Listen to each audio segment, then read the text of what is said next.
Chapter 23, Ancient Ghosts. William's night was getting more and more bonkers. First, Santa had bought him a real dinosaur for Christmas, and now he was riding on that dinosaur's back through the deserted museum in the middle of the night. What an adventure. William steered the Christmasaurus out into the main hall, an enormous, gigantic, massively impressive room with something wonderful in the centre. It was a huge skeleton of a great diplodocus that was taller than a tree and as long as a train. It was one of William's favourite things in the museum. The Christmasaurus couldn't believe his eyes. He'd never seen anything so huge in all his life. Is this what other dinosaurs were like, he thought. He walked closer to the towering dinosaur skeleton and saw that on one side there was a display with pictures and drawings of what this dinosaur would have looked like when it was alive, where it would have lived. It looked so green and hot there, nothing like where the Christmasaurus lived. It was dark after hours in the museum. All the lights that usually illuminated the displays and exhibits were switched off, and the only light came from the streetlights outside, which trickled in through high stained glass windows in streaks of jagged colour. The effect was beautiful, but a little scary as it fell on the lifeless faces of all the weird and wonderful creatures on display, casting long, distorted shadows of the skeletons across the marbled floor. William had never felt scared here before, but he was now, and he was glad he wasn't alone. As he clung tightly to the Christmasaurus's back, the dinosaur's footsteps echoed around the halls. I'm just going to show you this quickly.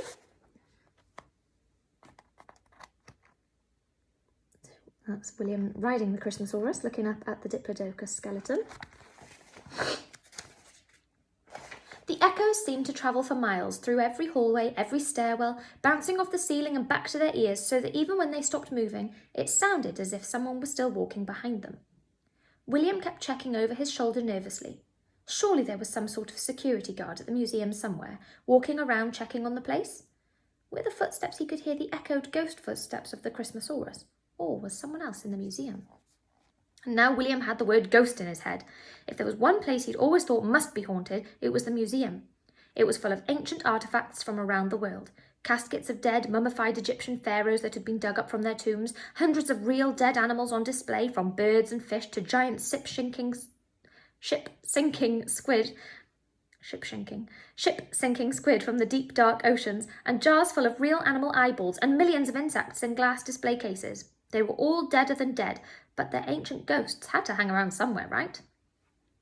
It gave William the shudders, and the Christmasaurus must have noticed it too, as he'd started walking on his tiptoes. "Walk that way," William whispered into the dinosaur's ear. They crept along the corridor until they reached a large set of heavy wooden doors. The sign above them said, "Dinosaurs." "Right, let's see if we can find out what sort of dinosaur you are," William said, and the Christmasaurus pushed the doors open with his head. Once they were inside, William closed the door behind them. That made him feel a bit safer. This room was packed full of dinosaurs. There were dinosaur bones, dinosaur fossils, dinosaur skeletons, dinosaur paintings, dinosaur facts printed on the walls, dinosaur footprints moulded into the concrete floor. There was dino stuff everywhere. The Christmasaurus tried to take it all in as tears filled his icy blue eyes. William gave him a comforting rub on his head. These weren't the sort of other dinosaurs the Christmasaurus had been hoping for, but they were still amazing. The first dinosaur they saw was a large, round, robotic model of a triceratops. As they stepped closer, it automatically switched on, let out a fake digital-sounding roar, and bobbed its head up and down repeatedly. It had 3 pointy horns on its head. "Nope, you're definitely not a triceratops," William said, and they moved on to the next exhibit. "A T-Rex," said William thoughtfully as they approached a tall skeleton of the mighty Tyrannosaurus Rex. Its sharp, razor-like teeth grinned down at them. Even its lifeless skeleton was a frightening sight. "No, I don't think you're related," said William. "Too scary." The Christmasaurus agreed. He wouldn't like to meet that dinosaur. They moved on to the other displays in search for one that might be the same as the Christmasaurus. There was a spiny Stegosaurus. The Christmasaurus shook his head. "Nope," William cried. "A vicious Velociraptor?" The Christmasaurus huffed and grunted. "Definitely not," agreed William. "A breathtaking Brachiosaurus?" The Christmasaurus stood on his tippy claws and sighed. "No, I don't think so either," said William. And so the search continued, but it began to seem hopeless. "I can't seem to find any other dinosaurs like you anywhere," William said, puzzled. "What on earth could you be?" Just then, the Christmasaurus saw something over his head that made his heart beat so hard it felt as if it were doing cartwheels in his chest, which I suppose would be called heartwheels. William looked up and saw that the Christmasaurus was gulping at a wonderful winged creature hanging from the ceiling as though it were gracefully flying. "That's a pterodactyl," William said. They were flying dinosaurs. The Christmasaurus went all giddy and wobbly, spinning around and jumping up and down excitedly so that William almost slipped off his back.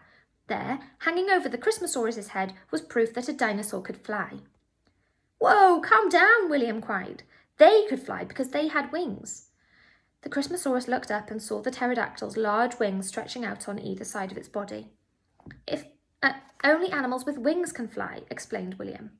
But the Christmasaurus knew that wasn't true. He knew 8 animals that didn't have wings, and he'd seen them flying earlier this very night. The reindeer. Suddenly, a strange noise broke the silence of the museum. "Ho, ho, ho! Merry Christmas!" a deep, jolly voice called out. "Santa!" The Christmasaurus bolted in the direction of Santa's voice. Was he really there at the museum? Could it be? The sound led them to the room next to the Dino Hall, the museum gift shop. The whole shop was covered from top to bottom in Christmas decorations of all sorts.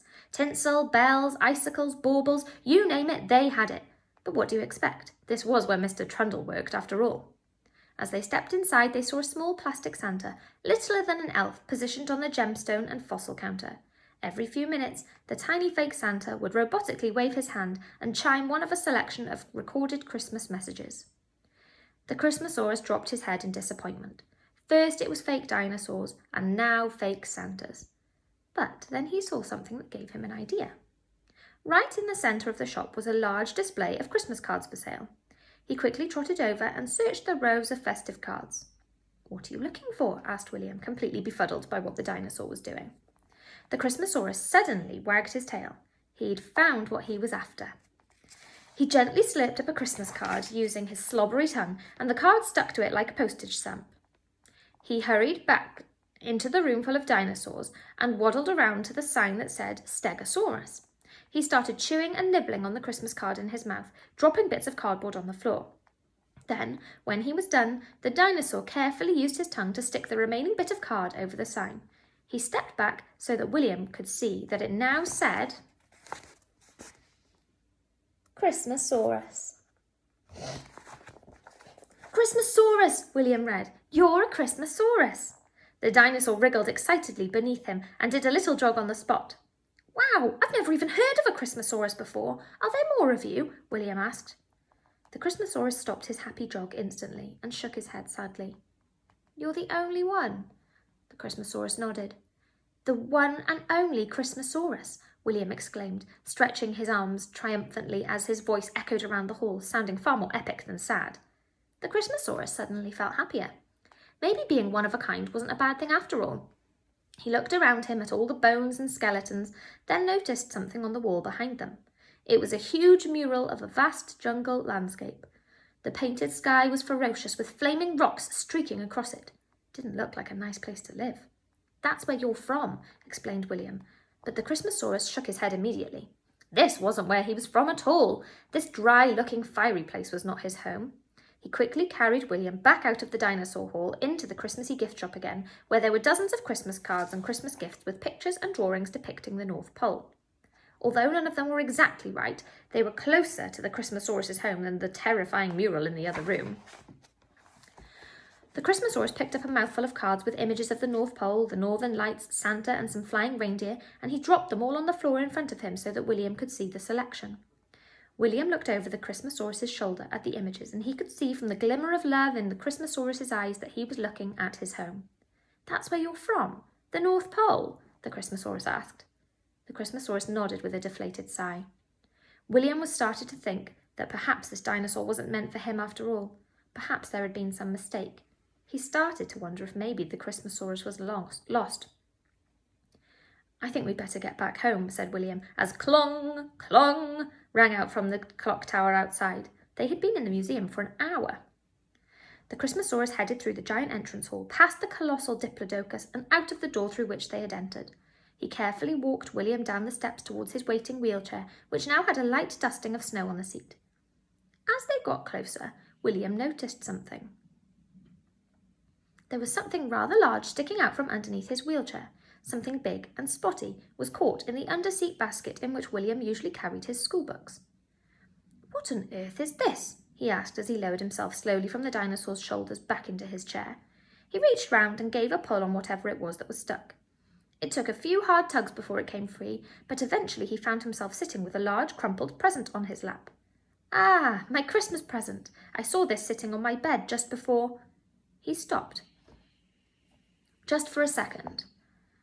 He was having a moment of realization. William quickly unwrapped the present on his lap and saw two piercing golden eyes looking into his own. He gasped. It was the most incredible toy dinosaur he had ever seen. William ran his fingers along the faultless red stitching and felt the smooth, snowflake-patterned surface of its skin. He held it out in front of him and saw that it was an almost perfect replica of the Christmasaurus. It completely took his breath away. The Christmasaurus hopped on the spot with excitement. He nudged the toy towards William, and William understood. The stuffed dinosaur was for him. "Santa didn't bring me a real dinosaur for Christmas, did he? This toy is my present, which means that you—" He stopped as the Christmasaurus looked to the sky and let out a howl-like roar at another plane flying overhead. "You must be lost." Suddenly, something very strange happened. The hairs on William's arms and the back of his neck all stood on end.